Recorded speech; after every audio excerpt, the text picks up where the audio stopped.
Hello there, and welcome to another episode of the PDS Live. Thanks so much for joining us. We are going to talk about stuff. We're going to talk about a podcast. We're going to talk about other discoveries. But first, I have a question, Kirk. Has anyone ever told you that it's sort of related to that, but not necessarily. Has anyone ever told you that you look like a celebrity?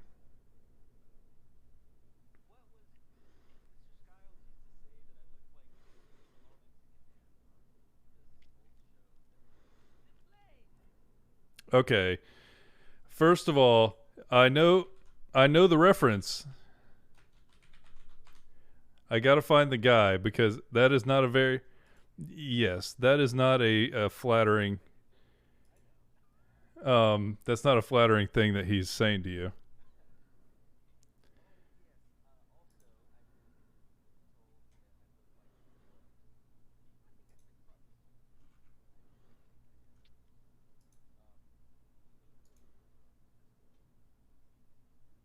Oh, okay.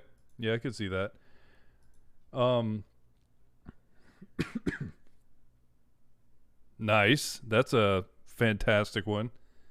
I did not get anything that flattering. I got one time I was at a gas station and a guy looked at me. He's like, "You look like Ted." I was like, "Do you know somebody named Ted?" He's like, "No, How I Met Your Mother." I was like, "Oh, I look like Ted from How I Met Your Mother? That's terrible. He's the worst one in that show. How are you gonna say I look like Ted?" And when I was subbing, the little kids said I looked like Spider-Man. I think that was Andrew Garfield era Spider-Man. And when I worked at Parksdale, everyone that worked there, yeah, they said I looked like Ashton Kutcher, and I took that one. I was like, okay, I'll take that. I think that's flattering. Yep. And I just punked him all the time.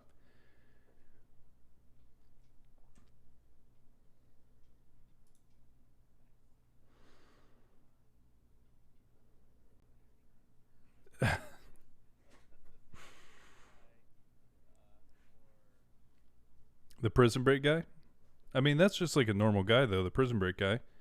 He's not like that's not like saying you're fugly. But yeah, yeah, Twigs is definitely winning this so far. Ted Mosby, the the guy from Fantasy Island, and then Rihanna and Halle Berry. I'm gonna say, I'm not even repping my PDS hat.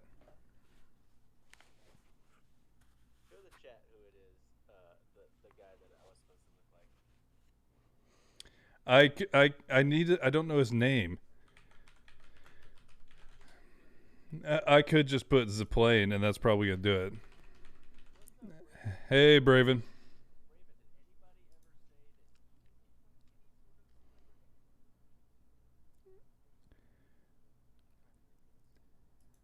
All right, Twigs. I'm gonna need you to do your magic on this because this is a fantastic image right here. And what we're gonna do is we need to put Kirk's head on it and see how realistic it is. Uh, okay, so scroll down. There's one where it says "deplane" twice. So take a look at that. That's who. That's who our old choir teacher said Kirk looked like.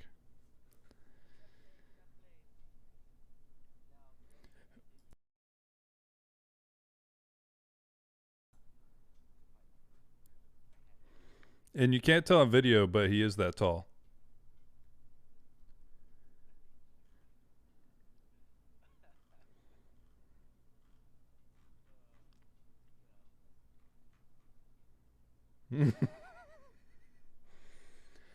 I have never seen Fantasy Island, but that's like its own thing. You know, that's like a pop culture thing at this point.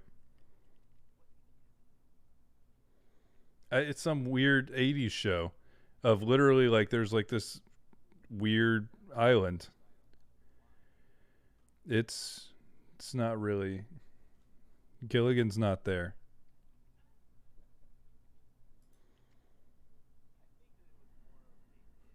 It was. I'm sure it was a short joke.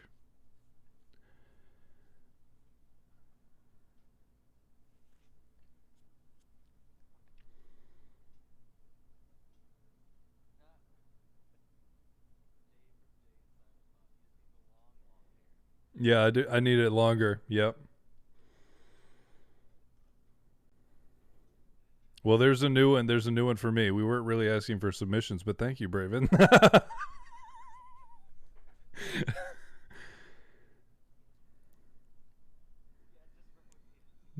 Yeah, no, I'm gonna. Ted Mosby's out. Jay is out. No, but yeah, it's funny because I don't know. They like honestly, it was like 5 year old kids that were telling me I looked like Spider Man. Yeah, I was like, why? Why do I look like Spider Man? I mean, to be fair, I was wearing my Spider Man outfit that day, but like other than that, I couldn't see any like resemblance. Kelneck subbed at tier one. 6 months. I'm pretty sure 6 months is the whole time, right? That's when we hit affiliate. Kelneck, the OG.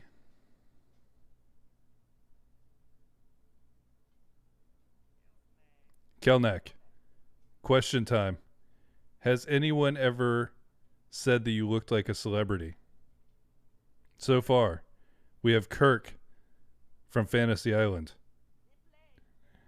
We have Twigs, who is Halle Berry and Rihanna combined. I was called Ted Mosby, and Braven called me Jay from Jay and Silent Bob.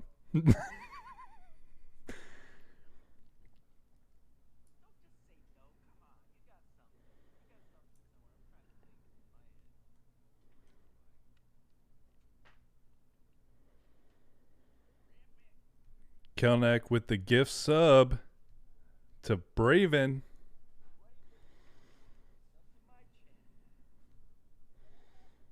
But yeah, thanks so much for hanging out, everybody. We are talking about an absolute ridiculous podcast this week. I think you will all enjoy it because it's one of the most buck wild stories I've ever heard. That's why I selected it for us to talk about.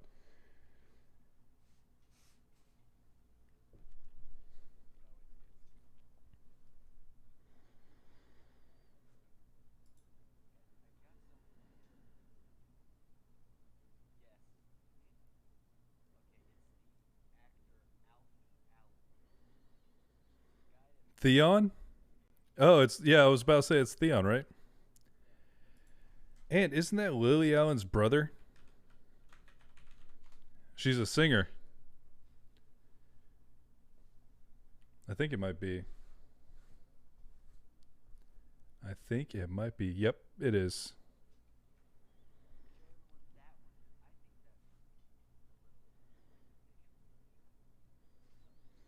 Theon honestly is one of my favorite characters in that show. Although his arc does get very dark in the middle. It's much worse in the books. So it was honestly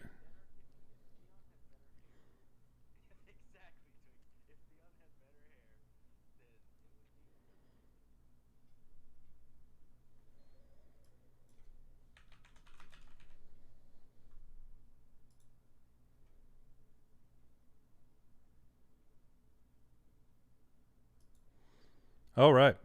Well, let me go ahead and hit record on this thing and mess with anything it does here.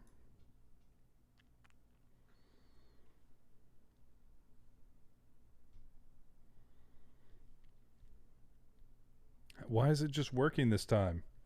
That's infuriating. Every time I have to. Yeah, because it's freaking me out. Why is it working?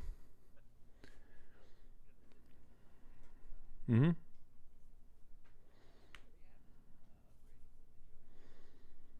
Yeah, no, I think that in the end, this is just going to take over Zencaster. Like, this is going to be the thing.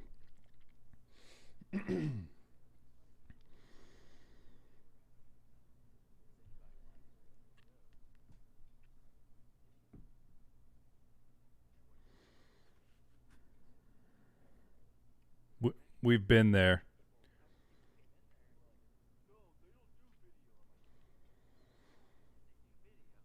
They do video.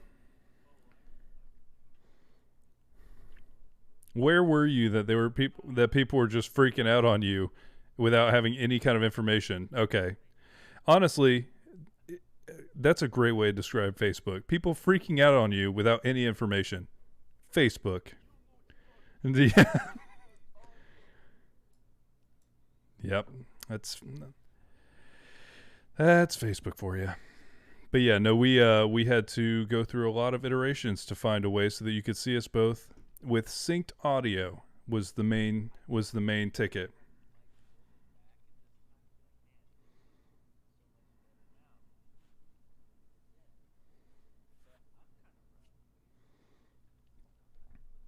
No, I think we've come a long way, we have tried because we're trying to make it better. Oh, it was garbage. We were using like China GoPro, weren't we? No, audio was terrible. It was super echoey. Yeah, it was really tough. So,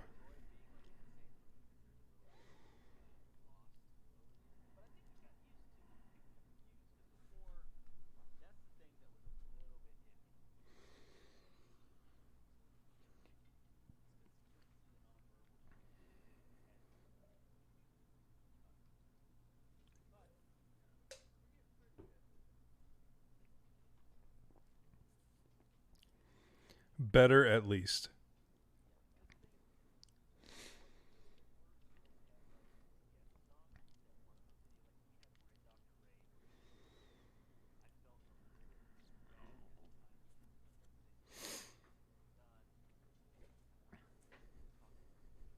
Yeah, but I mean, I felt like it was minimal. It is a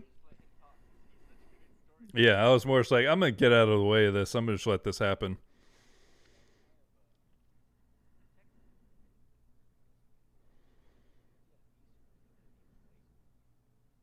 Mm.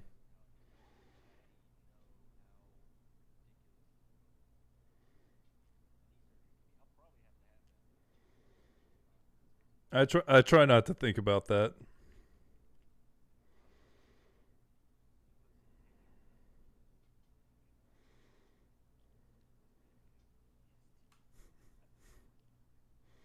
Of what, his scar?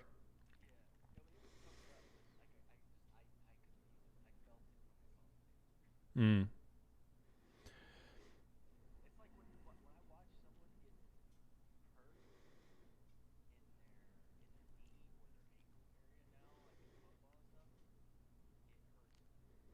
Yeah, I definitely feel the knees when a knee buckles.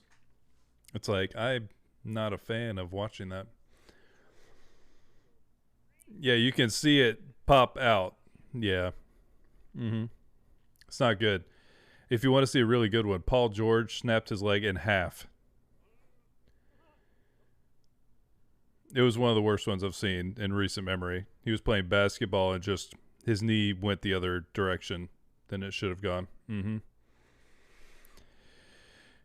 Not as bad, not knees as bad. It's mostly landing injuries. You know what I mean? Because cleats are where you get most of the knee ankle stuff. Mm-hmm.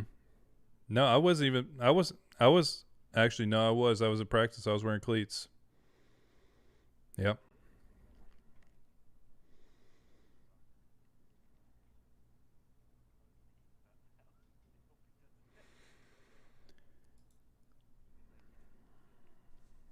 We played with a bunch of people who did not do that, but both of us did. Well, what can you do?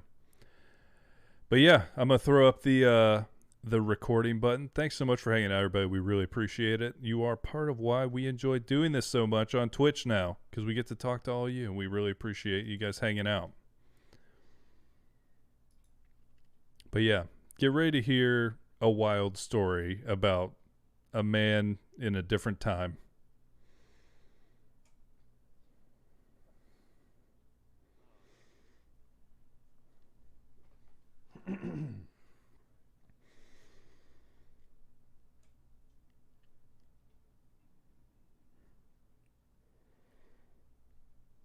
He does that first thing when he walks into work every morning, too.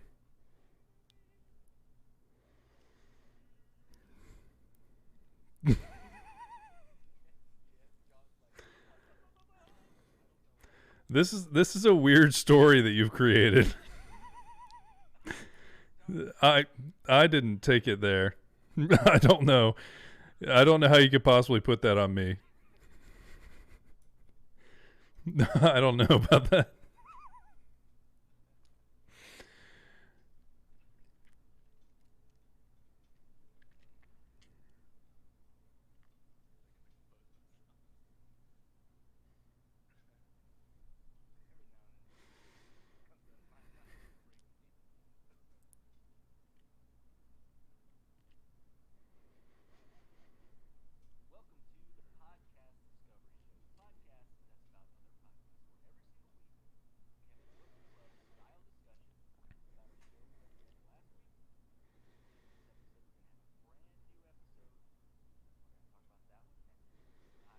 And I am Zach, and this week we are talking about a show called The Dollop. And each week on The Dollop, the two hosts, Dave Anthony and Gareth Reynolds, talk about history, but usually weird parts of history. And Dave tells a story to Gareth, and they usually find stuff that's really interesting, something you probably haven't heard about, and dig in with a lot of detail. I knew somebody was going to find it immediately because I was literally, Josh, do you not see the recording, the live recording button that's right here? No, I was planning on, as soon as we got to the gaming part, like revealing that was an emote option by making Kirk eat pickles on, because the thing is, he says Kirk only because Kirk's the only one that literally, Kirk, how many jars of pickles do you have by you right now? See, that's what I'm saying. That's why it says Kirk only. I don't have pickles here. Like, pickles just around. I see kosher dill. Petite snack crunchers. That was Kirk's nickname in high school.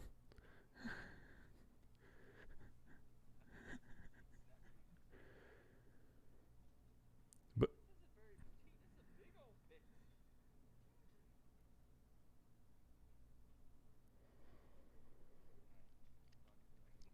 there's no way the audio is going to come okay if you're eating a pickle while we're doing it. Just eat your pickle. You're not going to be able to talk though. Here, I'm gonna turn them up so you can all hear this.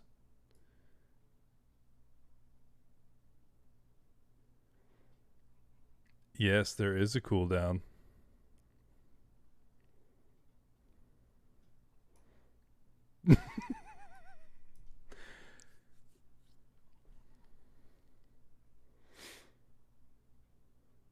I'm, I'm trying to figure out if we should just restart the show instead of trying to piece it back together. One pickle an hour is, I think he wanted to not pickle overdose. Basically because he knows that everybody that's in here right now has way too many channel points. And we would end up with Kirk would just be eating a pickle the whole entire game. I mean, it's a real bold strategy to have spicy pickles. So yeah, everybody, hang on to your channel points. Kirk, good lord, I'm a mute him. No, but everybody, hang on to your channel points. Wait for that cooldown, and hopefully wait for us to not be recording, and then get Kirk eat some more spicy pickles.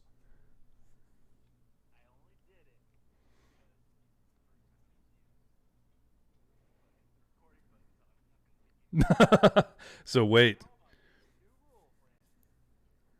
You have to wait until we're not recording. I'm pretty good about I'll turn the button off when we're not actually recording. No, this is going to be much better with you having spicy pickles.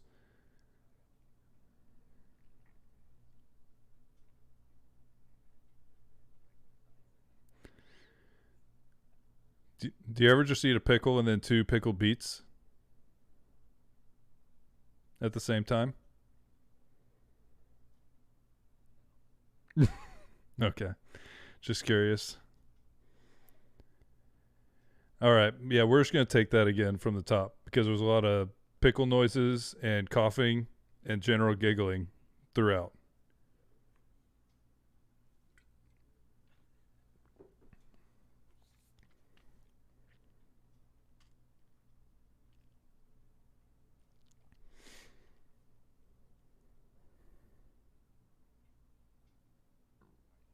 Right. 11:30.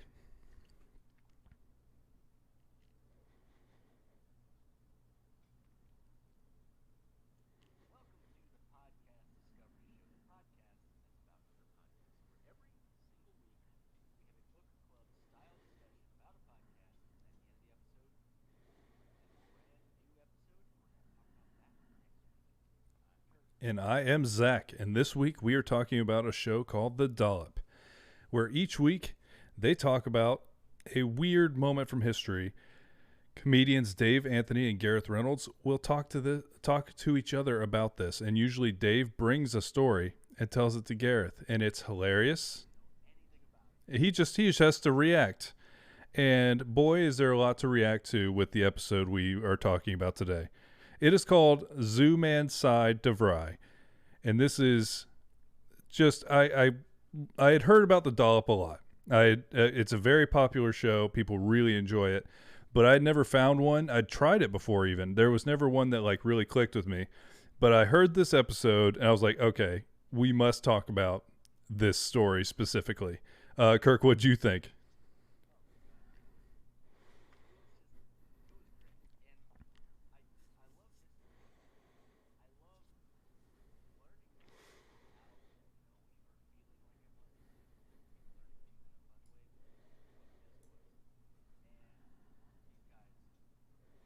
Yeah, I love being tricked into learning. That's my favorite way to learn.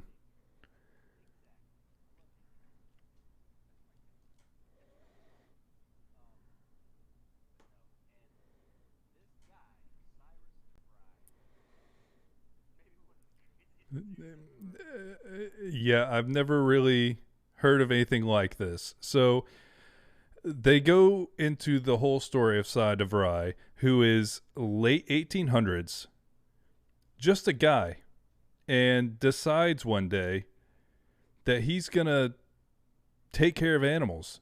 And you may think, why do you think you're qualified for this? First of all, because it's the late 1800s, and basically saying that you're qualified is all it took, I guess.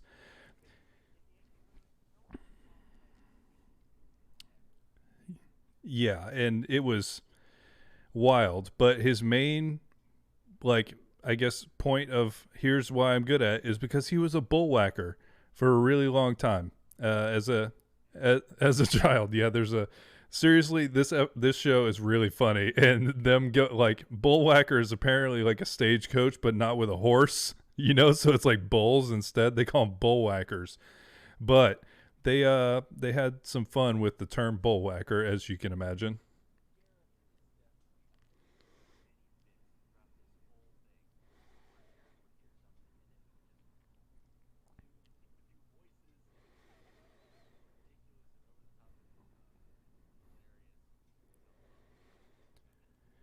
Yeah, and it literally I'm gonna just start trying to go through this story because there's so many things that just are ridiculous. So he was a bullwhacker as a kid, and then he was a mailman and was shot with a shotgun because this is I guess 1800s. They're like, who's that person on a horse? And they shot him.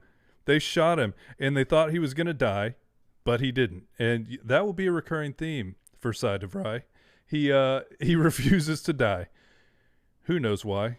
Okay, I'll stop rhyming. Stop with the rhyming poetry. Um, but at one point, he saw some swans. And he was like, "Look at those swans. They're beautiful. I want to have some swans." And I think that he literally just like talked them into this. He went to like this was in Chicago. This was in Lincoln Park, and I actually looked this up. Lincoln Park Zoo was founded in 1868. That's right at his time, and it is the fourth oldest zoo in North America, founded by Mr. Cy DeVry. And but it, yeah, yes.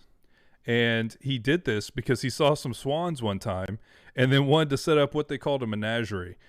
And you figure out in the course of this that like there was a different connotation, or at least I think it was more just they put lipstick on a pig type thing where they're like, oh, we're not a menagerie. They don't take care of animals like we do.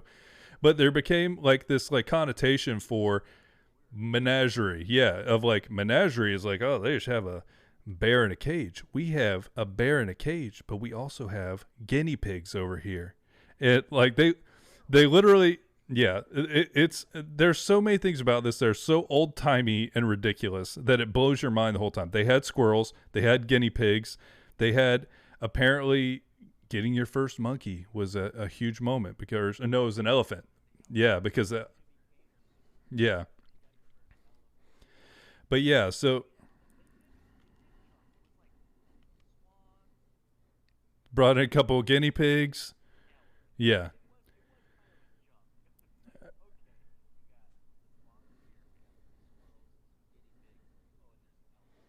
yeah, no, and to be fair, this zoo, because originally it was just a park, it was just called Lincoln Park in Chicago, and he talked them into setting this up.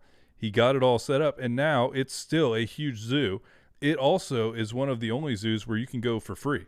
It's a free admission, and then also, yeah, and then it's a really it's a cool legacy left by an insane person. So he gets the zoo set up basically, and then the ridiculous stories about Side of Rise start happening. This guy ends up becoming like a pop culture icon, sort of, for the time. It was both. Yeah, it was both.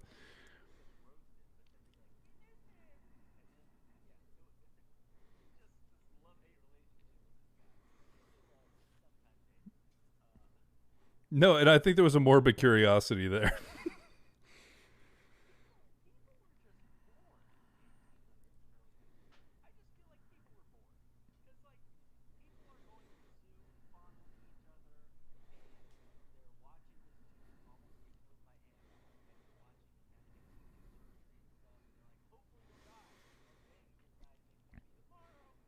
Yeah.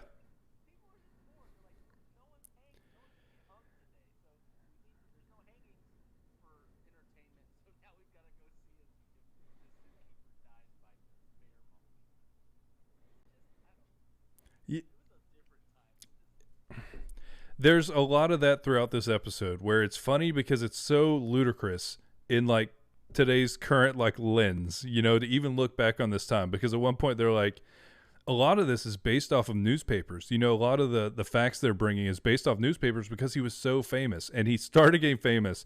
Seriously, I we can't even begin to tell you about every single one of these animal encounters he had. But Cy sets up a zoo, and by zoo it means loosely cages at the beginning. It was caged animals, and he was, I guess, trying to be like Teddy Roosevelt, and so he was Mr. Tough Guy. And I actually have a picture of him.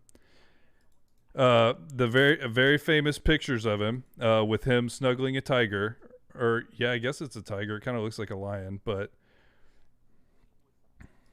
that link is terrible.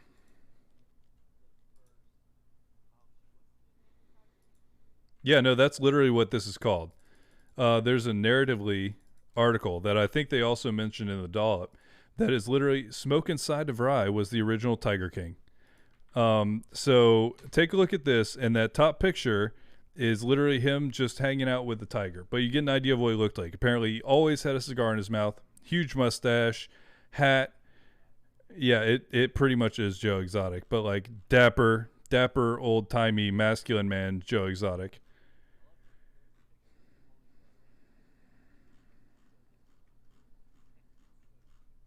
Yep, it is adorable. But that's probably the one that was like racist to Irish people. Is okay, yeah. This whole thing is riddled with like problems of the time, So we're talking late 1800s.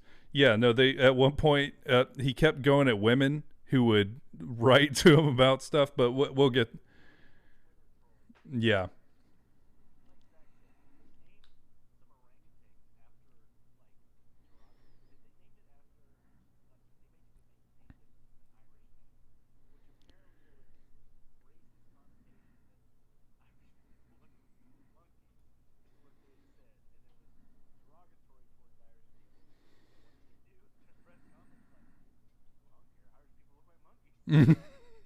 it, he's like, just do.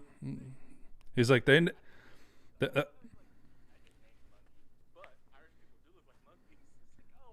yeah, he did double down on it.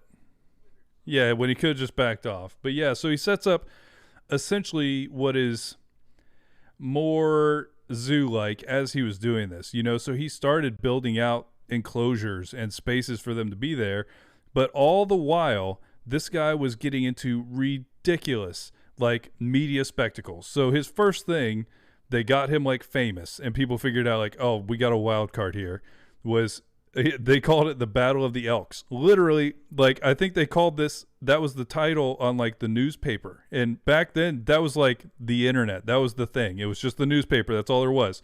Battle of the Elks, Side of Rye. And what happened was they stuck a bunch of elks in an enclosure and there was too many males in there. So they started fighting and apparently they accidentally killed a doe somehow. So I guess it got serious. And Cy goes in there. And I think this is the one where he took in an iron rod at the beginning.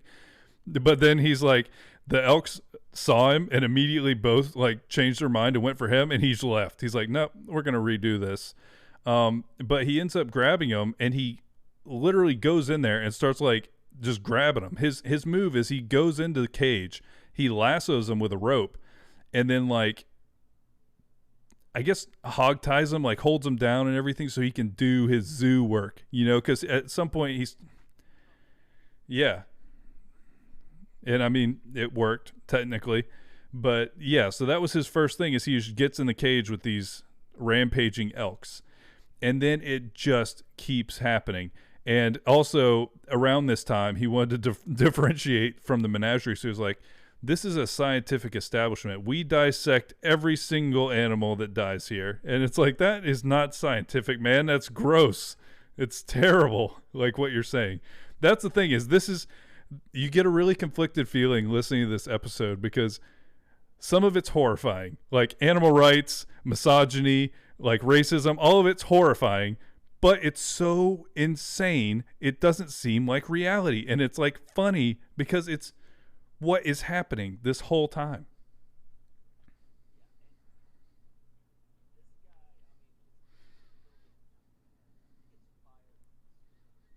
Yeah, multiple times. Yeah.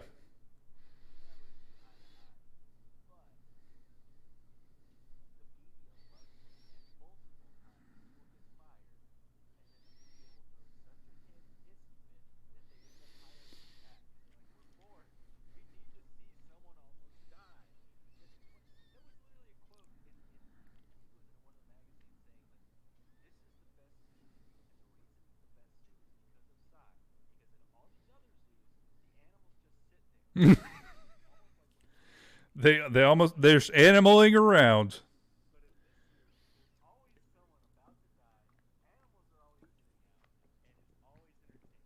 Yeah. No, but they loved it. Apparently, he performed. Well, he didn't even do it, but he had to. I guess there wasn't like trank guns at the time, so like a tiger needed his tooth replaced. So Sai runs in there and like hog ties it. He like he lassos it and like gets it over there. they like do this weird maneuver where they pull its feet through the thing so they can grab it and it won't kill anyone. And then apparently once the tooth was out and there was like 2,000 people there watching, they let, yeah, and they, in the newspaper, just to give you an idea of like the time, in the newspaper's like there were several hundred women at this event. It's like, what? Why is that a clarification? That's so weird. But after he pulls the lion's tooth out, and this is not, I don't think it was asleep, anything. They tied it to the side of the cage so they could do this. Sai stays in there and like tussles with the lion afterwards.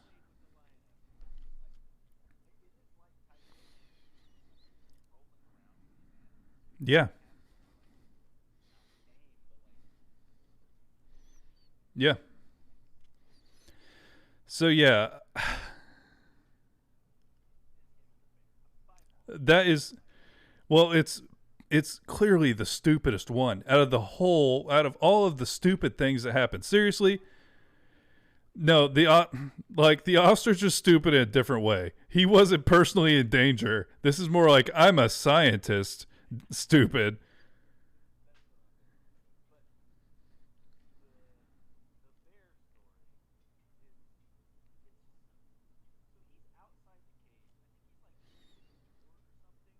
Yeah, he was. Well, no, no, he was trying to wake the bear up. So because the tour, he's like, "Hey, bear, do bear things. There's people here."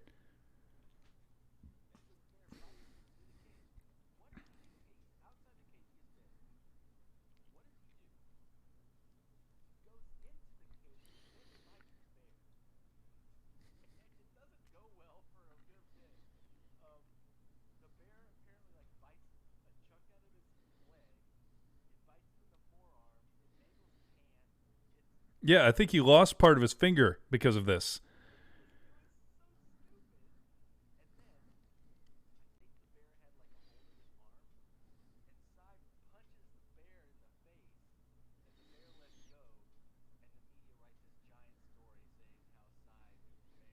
And it's like Cy, ra- Cy ran out of the cage after being mauled by a bear. Like that, it was completely optional, and he chose this for himself. Yeah, I will never forget that scene. I saw that in theaters. But yeah, no, it's okay. I'm trying to think. I don't know. Okay, we'll talk about the ostrich suicide, and then we'll bullet point some of the other ridiculous things that happened. Because seriously, go listen to this episode.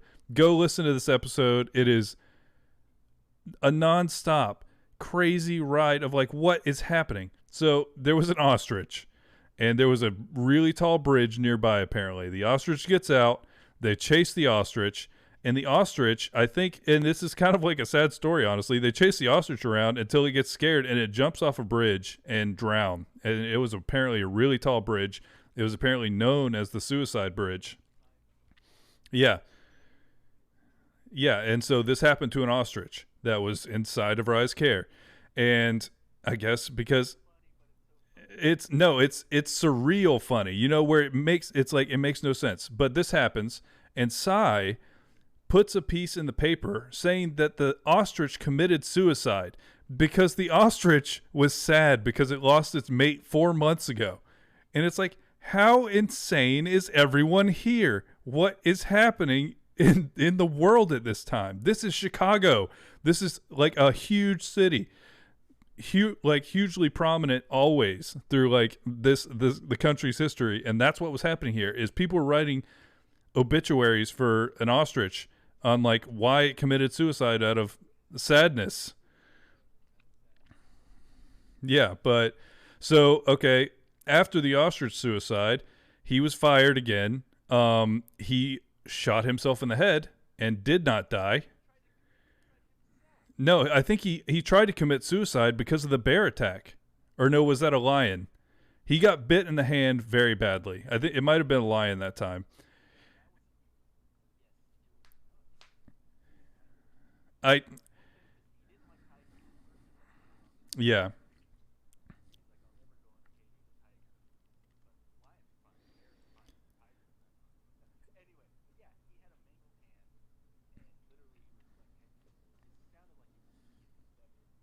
Yeah.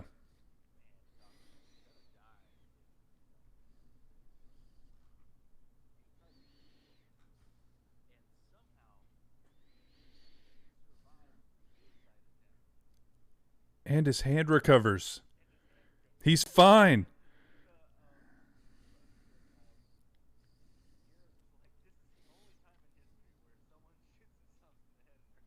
Yeah, it's I okay. So yeah, he tried to commit suicide. He once released wolves on people in a meeting. He shocking. This was maybe the major development of it. Psy liked to drink. Apparently that was a thing that people knew.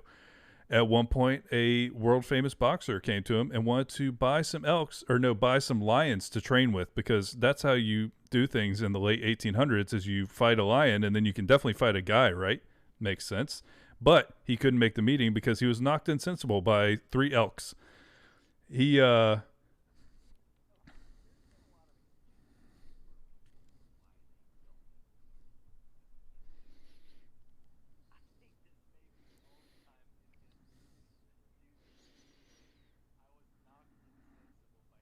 Yes, accurate.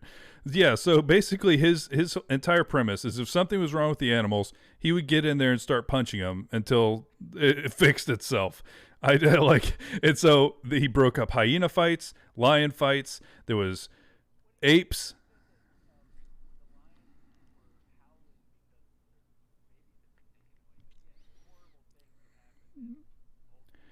Yes, no, it's very Joe Exotic.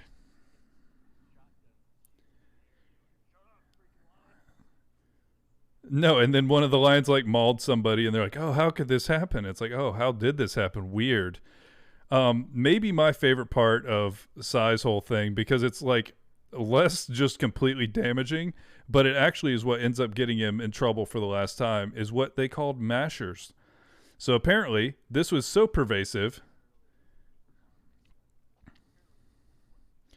I guess in right around the turn of the 19th or the 20th century, right around 1900, apparently people were just mashing, which means just pervy, gross dudes just grabbing women at the zoo. And apparently, this became enough of a problem that they were having to call the police all the time. And Sai's like, "This is stupid. I'm wasting time." And he literally wrote a piece about how he would deal with mashers. And he's like, "I give them 2 to 3 swift jabs, and then I kick them out of the zoo." Like literally, he would watch them. He would see, yeah, yeah. He would literally watch you, and he's like, "That person looks like a masher." And then he would watch them, and if they inappropriately touched someone, he would grab them, he would punch them several times, and he'd throw them out of the zoo. So that was his version of justice. But yeah, then he had orangutans with racist names and was sued by Ireland, which is yeah, it's all just ridiculous.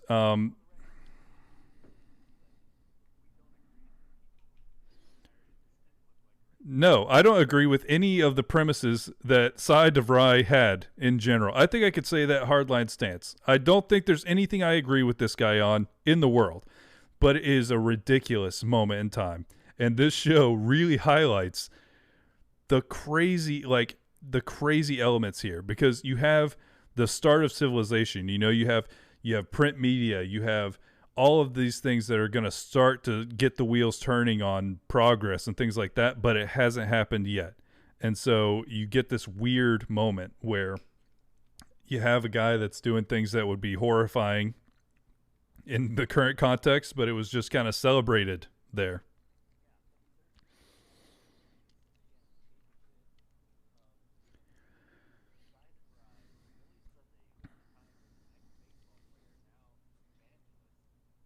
Yep. He was a huge evangelist.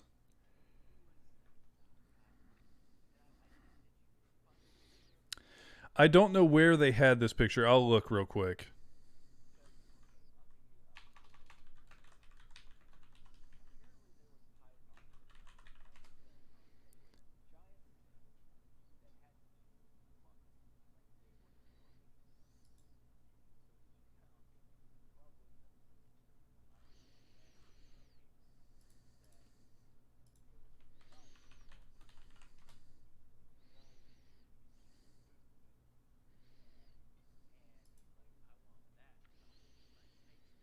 Yeah, they were starving themselves essentially. Oh, I think I found this.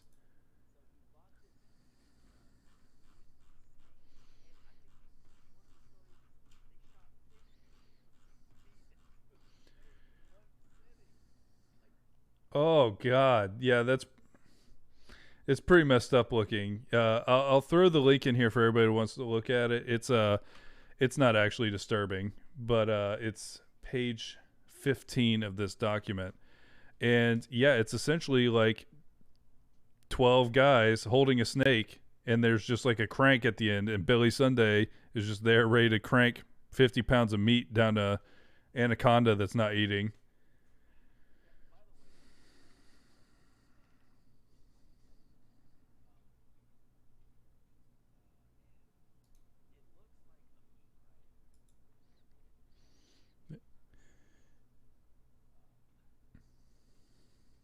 Oh, the okay. Did you notice the title of this paper? This is the Chicago Daily Tribune, 1872. Billy Sunday proves snakes have no terrors for him. He's I don't know. He's got 15 dudes holding a snake and he's not scared of it. I guess is the premise.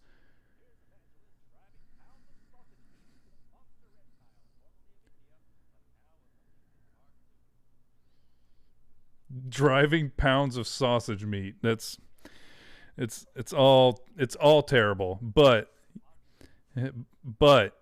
the show is amazing, and even the kind of the quick points we dropped in here, it is not enough. Go check out this episode of the Dollop. It was so good. We were laughing the whole time. You kind of have it. Kind of is that same feeling of Tiger King, where you're just like, how is this real life? Like, what is happening? Each story just gets more and more ridiculous. I just really love this episode. It was a great one.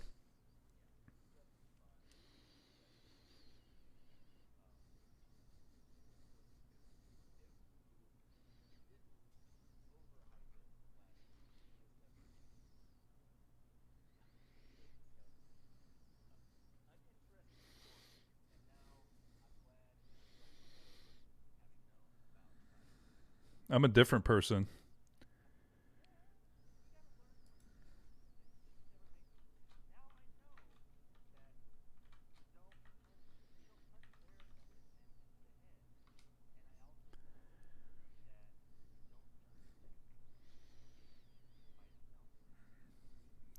Lessons learned.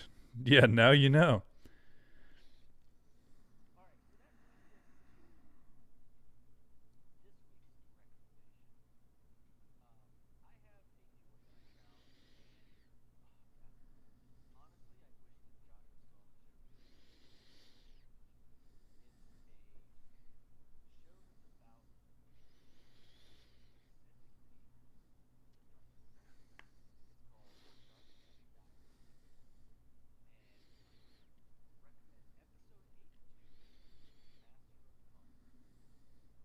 Master of Pone.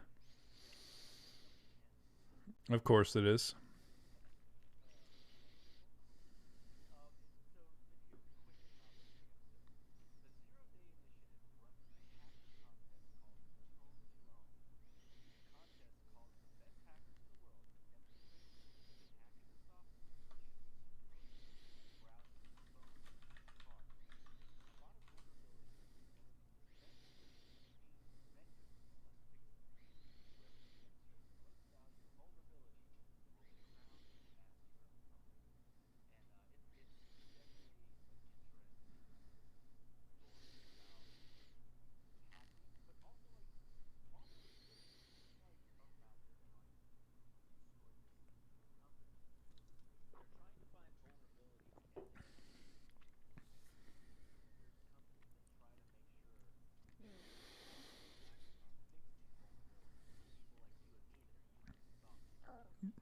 Sure.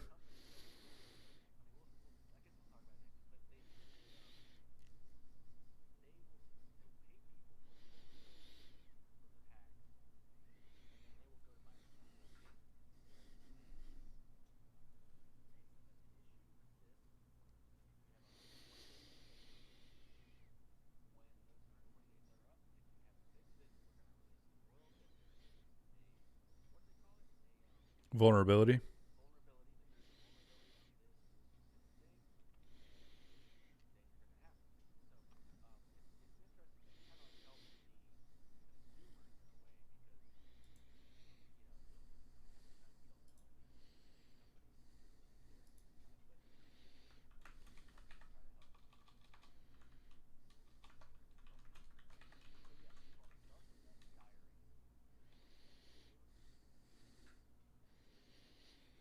Sounds good.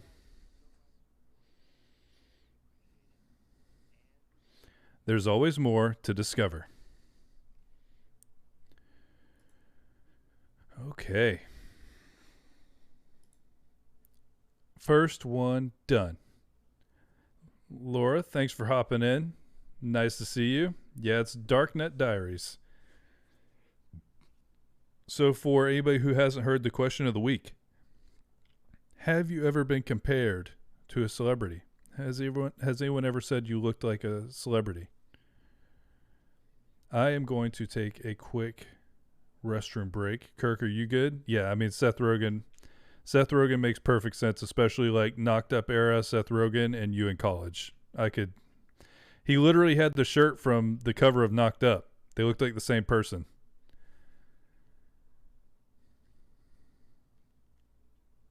All right, I will be right back, but Kirk will take care of you all.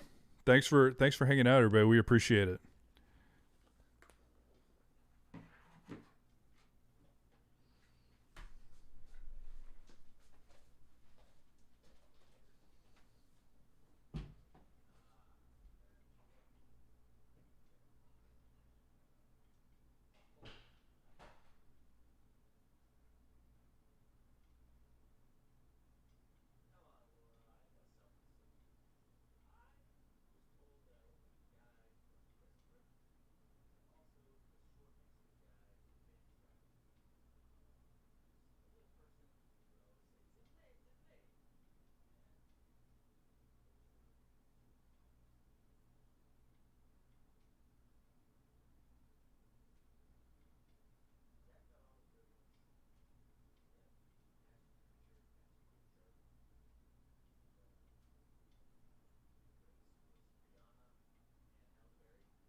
All right, I'm back. I do need to start the next recording. So say goodbye to Kirk.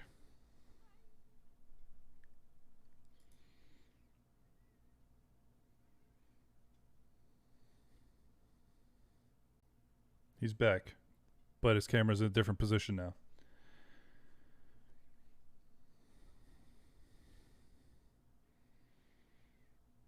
I can't tell if it was you might have moved too. But yeah, that was fairly painless that time. Okay. Well, are you ready to do Discovery Weekly?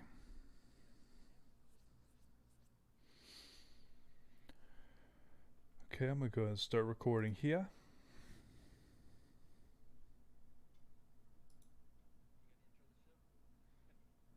I can. Do you want to do it? We'll try it out. We'll try it out. Welcome to Discovery Weekly, where each week we try to discover as much as we can, no matter what it's about. I am Zach.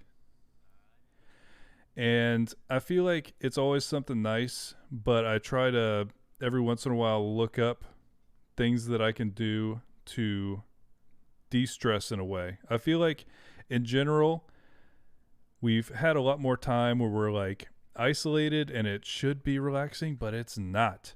And so I found this article that essentially talks about a bunch of ways that are scientifically backed that can help you de-stress in general. So, well, I mean, I'll throw you the link. It's okay. You don't have to do that. So, one is get up earlier than everyone else. They say that essentially, according to a study of a bunch of college students conducted by biologist Christopher Randler, early risers performed better on the job, attained greater career success.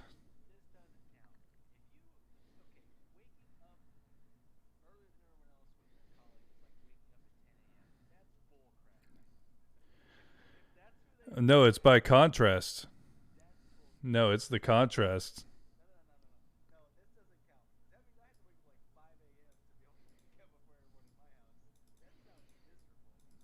Well, I mean, it's fine if you just want to be if you just want to be stressed, it's okay. Exercise every day, obvious one. Um,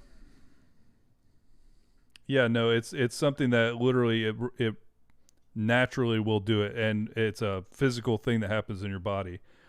Here's a couple that I think that everyone can connect to. Check your email less frequently, and another one later down the list is literal unplug from everything. So I'll go ahead and skip to that one because they kind of tie together well. But there's researchers finding association between rising stress levels and constantly checking your smartphone, which I think is kind of close to email.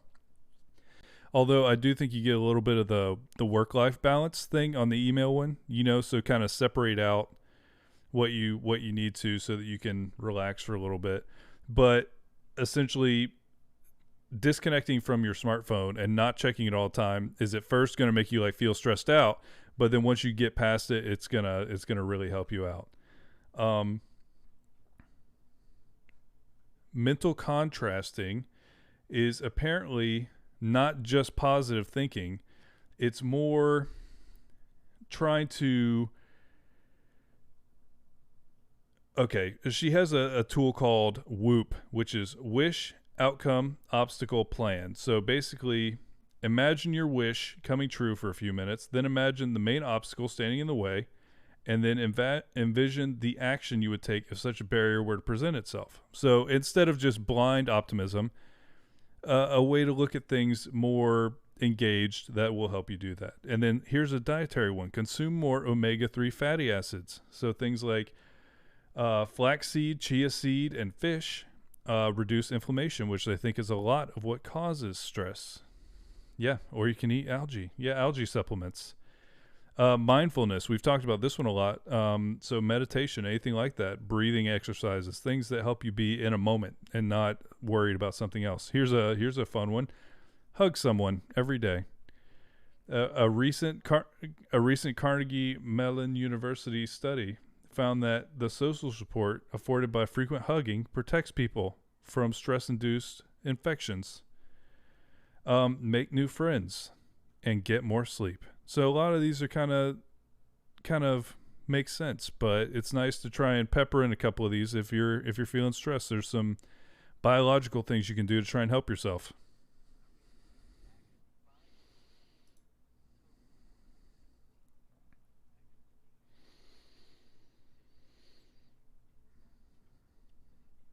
I had high hopes of like I'm gonna have so much free time for working out. I'm gonna be swole by the end of COVID.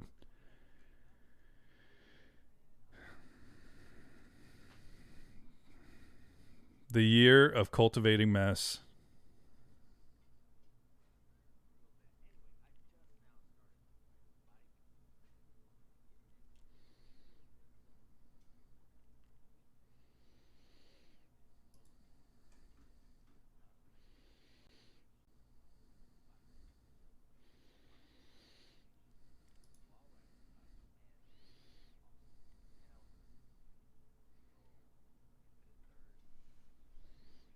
So good for that. Yeah. No, he definitely has some ambient stuff.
Hmm.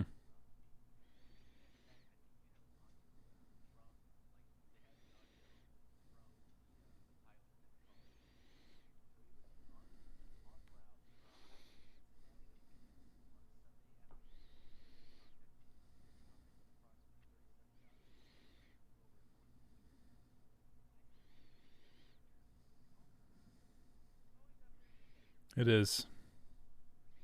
It's a hot spot.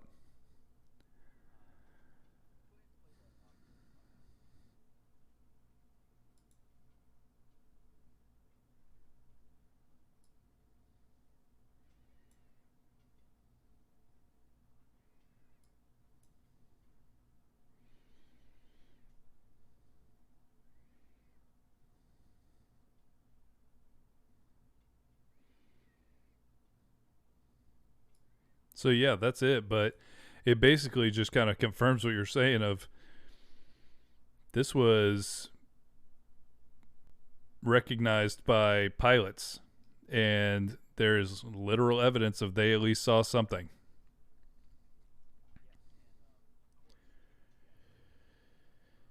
Sure, of course.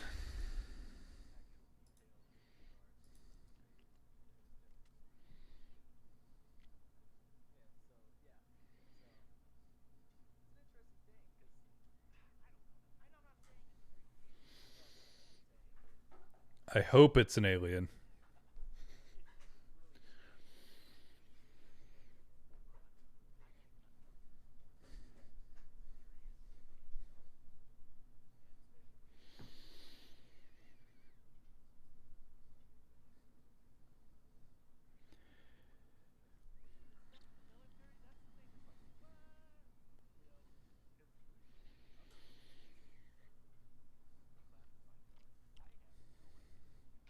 Yeah. Mm-hmm. Yep.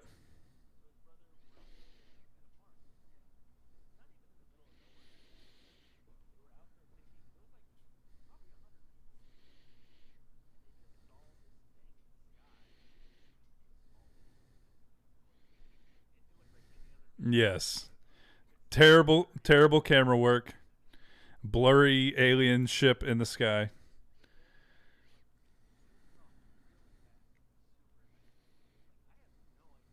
Honestly, I have no idea what that was. I saw like the pictures in the video and it looks like a UFO. I don't know. I don't know what it was. Yeah, I don't know. Well, I read about an entire kind of fad that's happening that I had not at all been aware of. So in Japan, Android pets are starting to become very popular. And this is also tied to COVID, because they had really strict quarantine measures in Japan. And so people were working from home. It's exactly like that. Yeah, they all have the nightmare wolf in their house and they pet it. No, it would scare me away. Yeah, it would scare me away too. Bears, right? when it like tries to scare bears out of the city or something. I can't remember.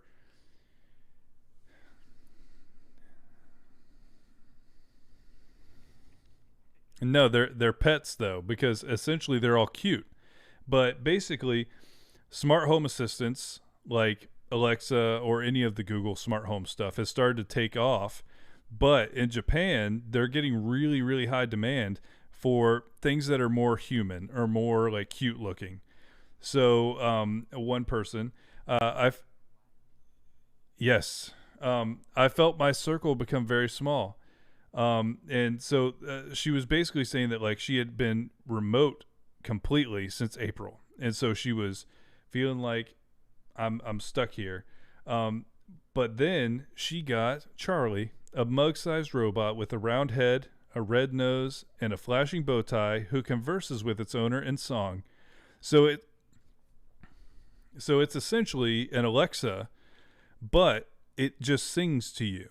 So, like one of the things she asked, like Charlie, tell me something interesting, and it basically sings a song saying, "Well, well, balloons burst when you spray lemon juice," and then he just kind of like is cute and like is leaning his head around, and is like just like around. But I think there's just this really interesting kind of like psychology behind this because people were so lonely that they've started to like anthropomorphize like machines.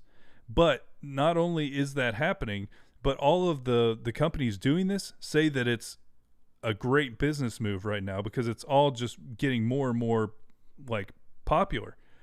So there's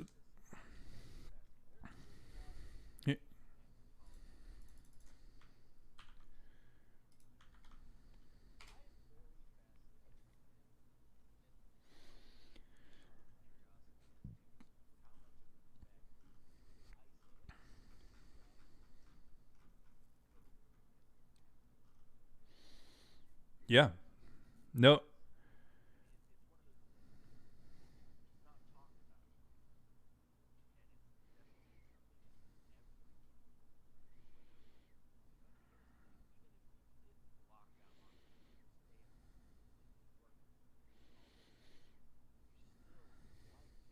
yeah,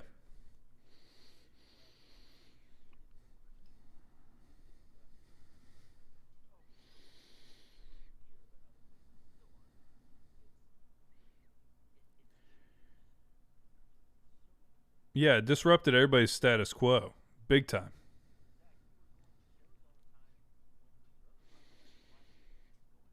Yep.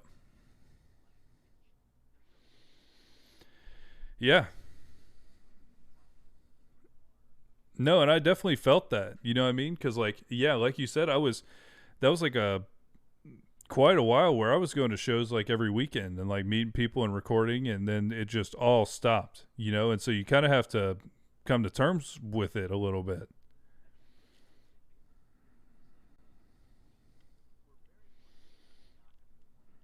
No, very fortunate.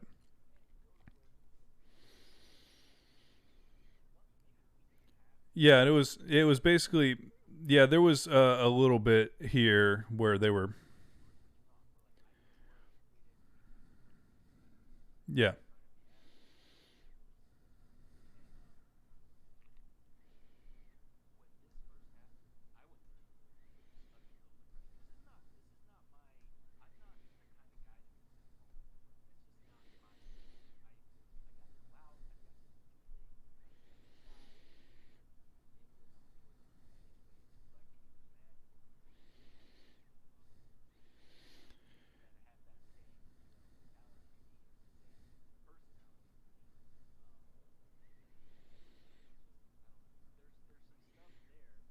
Mhm.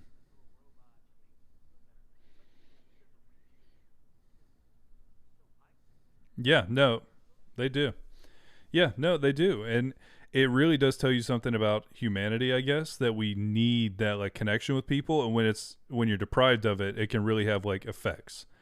But yeah, they've Sharp said that sales of its humanoid robot Robohan were up 30% in 3 months compared compared to a year earlier.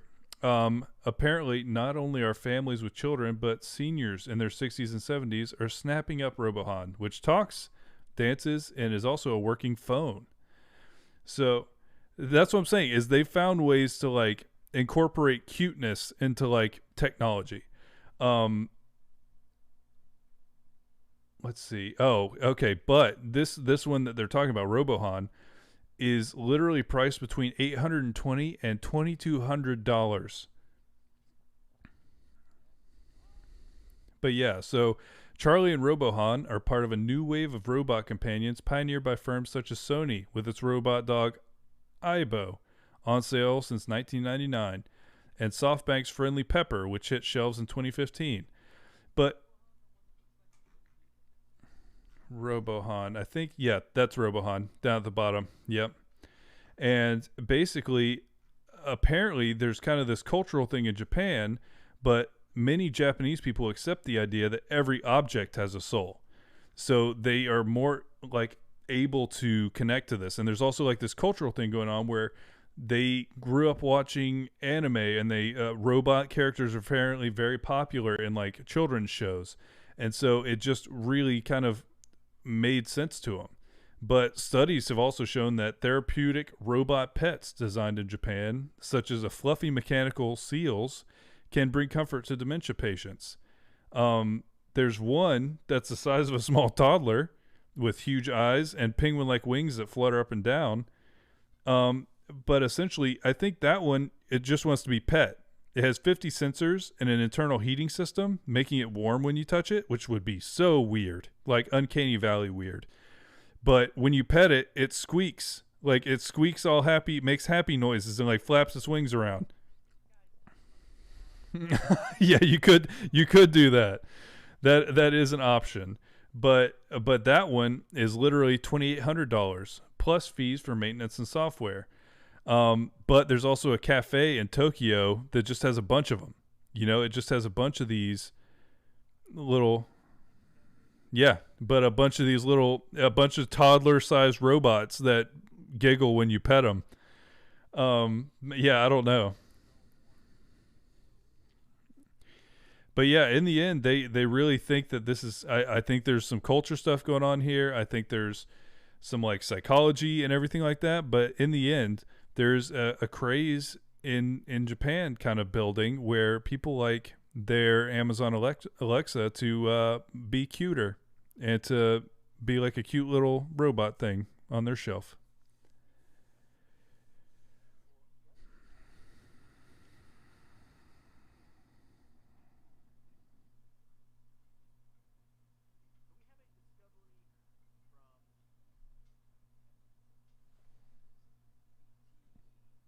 1830. No, and you might be right, Josh. Like, I do think that there was some element of like just cuteness. I think that in general, I'm wondering if like when movies come back, if there's a lot of like feel good stuff. There's a lot of like try and snap everybody out of the funk that we've all collectively been in for the past year.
I think we need to break out some video for the Twitch stream on this one so they can all see this thing.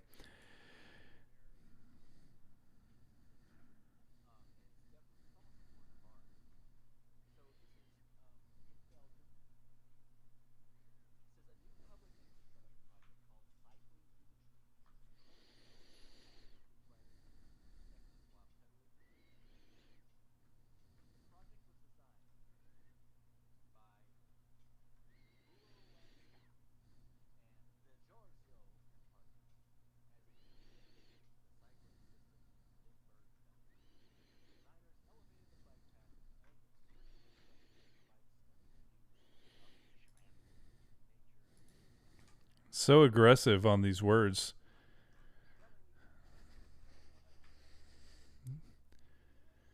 Fully commit.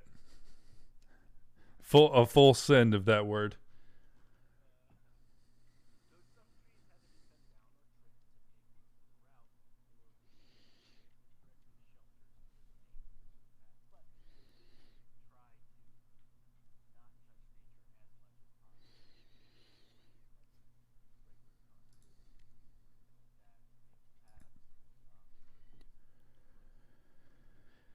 I really want to ride a bike there.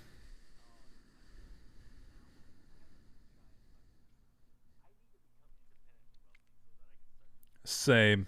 So I could just go to Belgium for fun.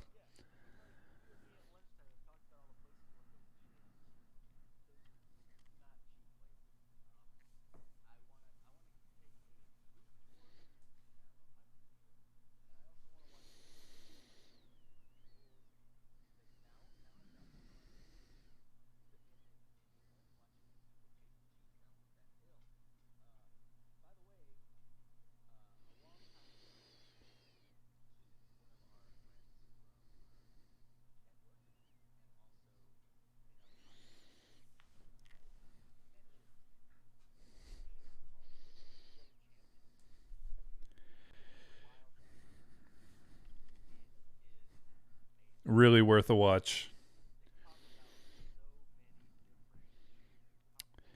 I'm trying to think what I would recommend to them. Like I like the cheese roll. Honestly, do the dog dancing. That was one of the most ridiculous things I've ever seen. Or the frog jump. Yeah, they do call it frog jockeying.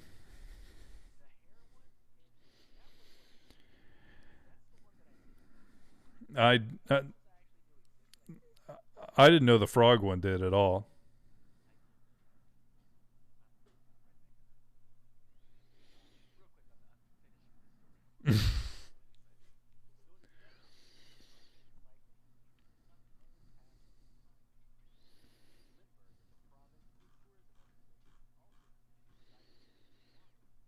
Ooh.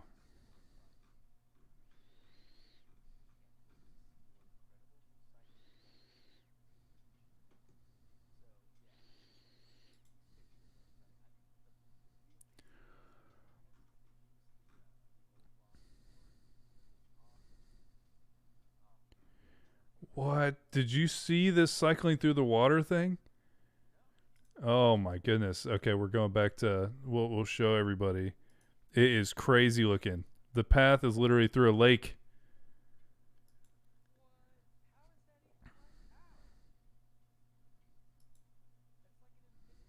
It looks so awesome. I I want to ride my bike through a lake. This in Belgium too.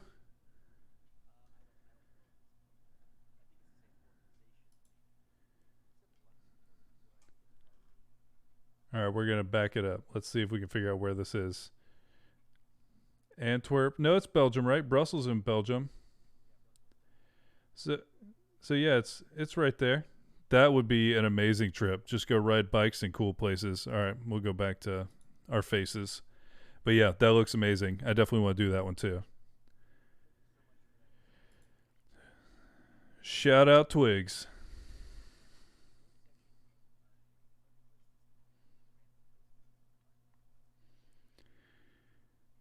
Yeah, that looks amazing. Well, I know that by the time this actually airs, Black History Month will be over, but that's stupid anyways because the story's crazy. I found this Atlas Obscura article that essentially has 10, I think, stories in it. And it's 10 places to remember the impact of the civil rights movement. And honestly, I just want to talk about it, even if it's going to be late. But basically, I found one, and I'm just going to link this whole article in the show notes. Check it out. Atlas Obscura is incredible, and it's always good to learn more about this. But there is a tree in Hampton, Virginia, called the Emancipation Oak, and this tree has had very significant things happening at it. It is a very large southern live oak, and they estimate it to be between 150 and 200 years old. Here, I'll link this as well so everybody can see it. It's 50 feet tall, and it extends like 100 feet in diameter around the tree. And this tree, it has seen some crazy moments in history. So, in the years preceding the Civil War, the tree occupied land near Fort Monroe, in Virginia, and it remained Union occupied in the Confederate state of Virginia. But shortly after the start of the war, 3 escaped slaves arrived at the fort seeking asylum. Major General Benjamin Butler declared the men contraband of war and therefore under the Union Army's protection. He refused to return them to their owners, and soon other enslaved people began arriving at Fort Monroe, and the installation became known as Freedom's Fortress.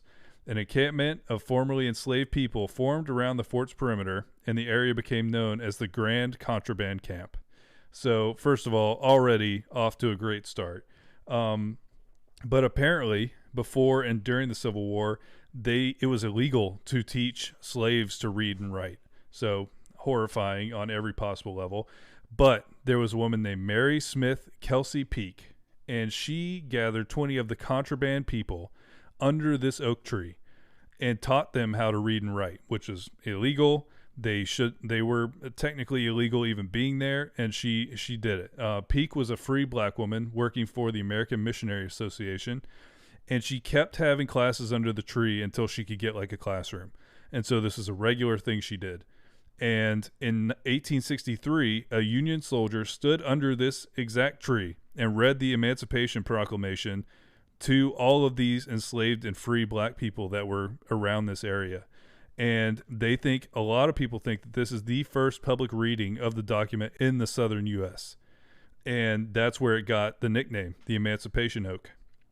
Peak eventually was given a space to have her literacy classes, and she died of tuberculosis, but because of what she did, her legacy continued, and the cottage where she was having her classes became Hampton Normal and Educational Institute, and then one of the graduates there was literally Booker T. Washington. But now it is known as Hampton University, a historically black college and university that's still there. And at one point they were trying to expand the interstate around this area, and it would have impacted the Emancipation Oaks like land. It could have potentially been the end of that tree. But a bunch of people protested. They stopped it. Now they have a huge wrought iron fence around the tree, and it's cared for by professional arborists. And it was literally named one of the 10 great trees of the world by the National Geographic Society, and it endures as a symbol of freedom and equality.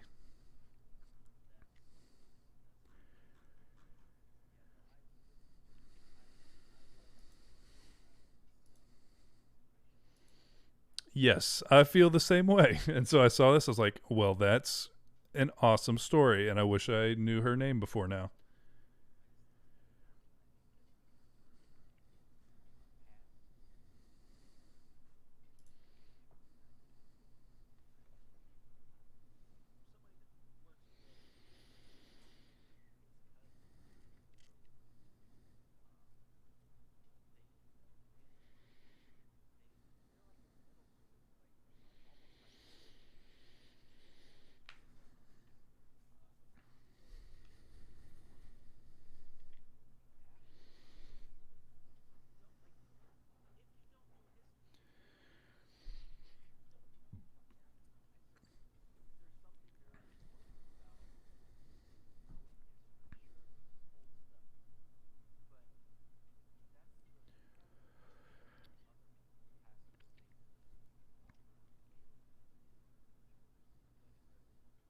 I completely agree.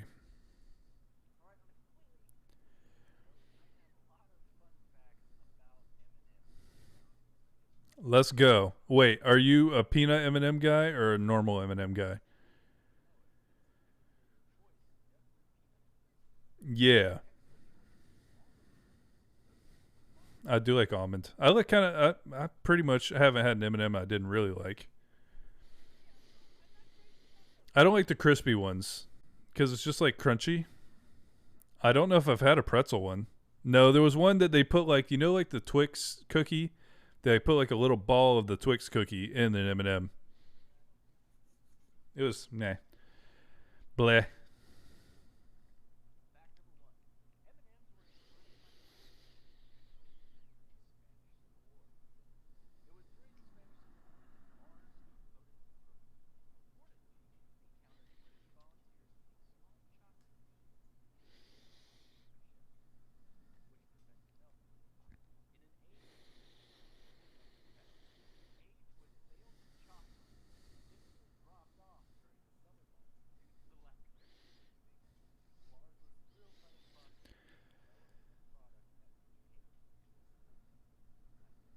Makes sense because it melts in your mouth, not in your hand.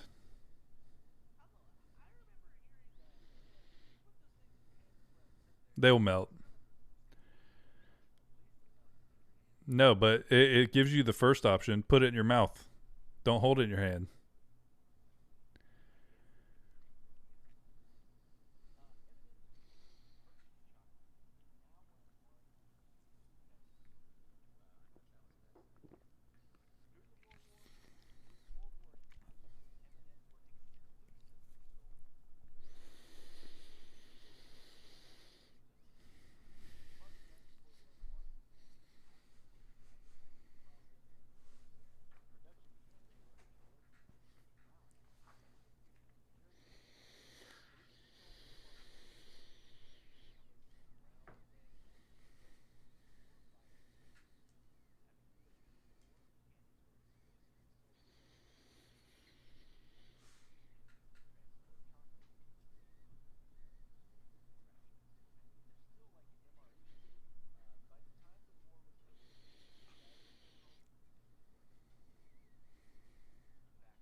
Hmm.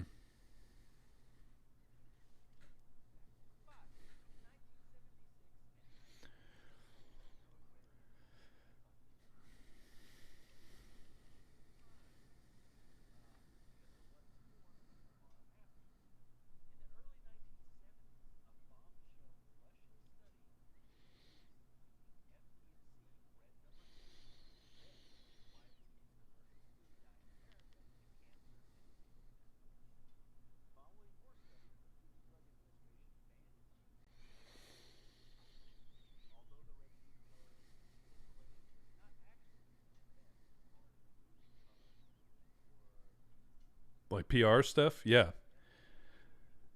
Throw away their red ones.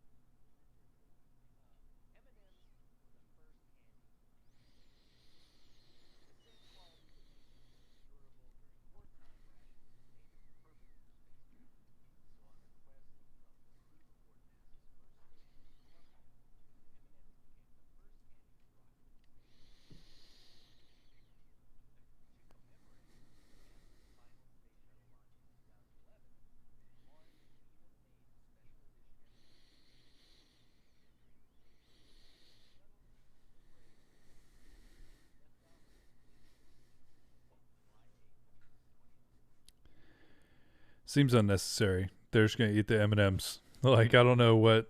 I don't know. No, that's cool though. I knew that was an old candy. It's cool to hear some of the detail about it.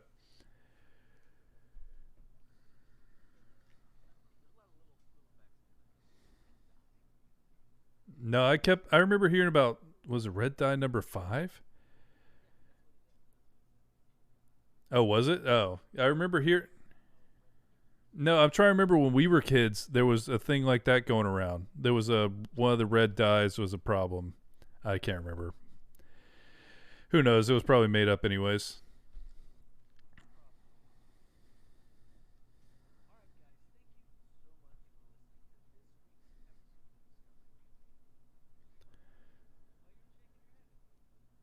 Chat.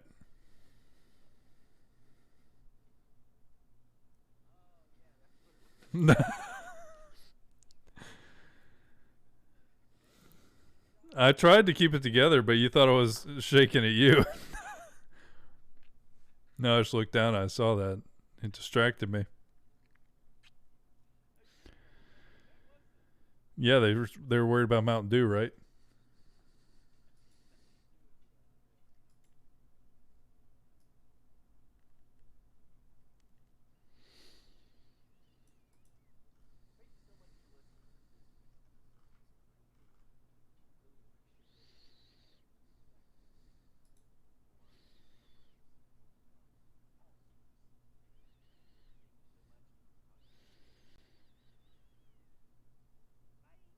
Bye bye.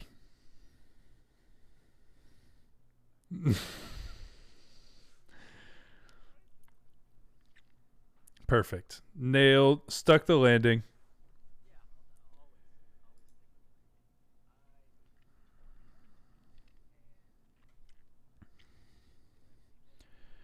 Yeah, I think same. So yeah, everybody, thanks for hanging out. Anybody who would like to play some Overwatch? Is that what you're thinking, Kirk? Overwatch? Overwatch night. It's been a minute, and I think that it's time to assemble the Overwatch team.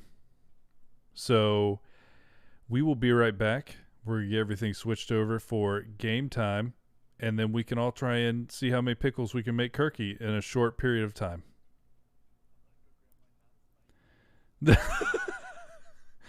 But yeah, thanks so much for hanging out. We really do appreciate it. It's always better when we have the group in here to hang out with. So yeah, enjoy some Infinite Third while we're getting everything set up, and we'll see you very soon for game night. Bunny Cat, did you hear? Overwatch is coming soon.